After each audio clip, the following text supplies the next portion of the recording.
रासायनिक संवर्धन प्रक्रियेसाठी आजपासून ज्योतिबाच्या मूळ मूर्तीचे दर्शन 4 दिवस बंद।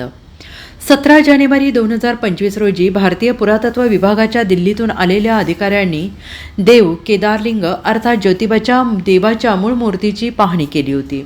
पाहणीअंती ज्योतिबा देवाच्या मूर्तीची रासायनिक संवर्धन प्रक्रिया करण्याचा निर्णय घेण्यात आला आणि त्यानुसार आजपासून शुक्रवार दिनांक 24 जानेवारीपर्यंत ही संवर्धन प्रक्रिया पार पडली जाणार आहे। त्यामुळे ज्योतिबा देवाच्या मूळ मूर्तीचे दर्शन या 4 दिवसात भाविकांना घेता येणार नाही। तसेच भाविकांना या काळात उत्सव मूर्ती आणि कलश हे दर्शनासाठी मंदिरातील कासव चौकात ठेवण्यात येतील।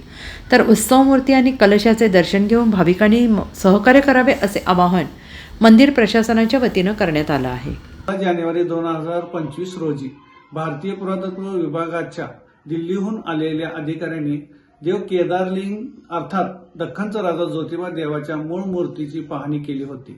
पाहणीअंती ज्योतिबा देवाच्या मूर्तीची रासायनिक संवर्धन प्रक्रिया करण्याचा निर्णय घेण्यात आला होता।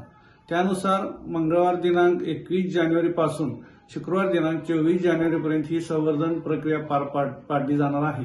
त्यामुळे ज्योतिबा देवाच्या मूळ मूर्तीचे दर्शन या 4 दिवसात भाविकांना घेता येणार नाही। या काळामध्ये उत्सव मूर्ती व कलश हे दर्शनासाठी मंदिरातील कासव चौकात ठेवण्यात येतील।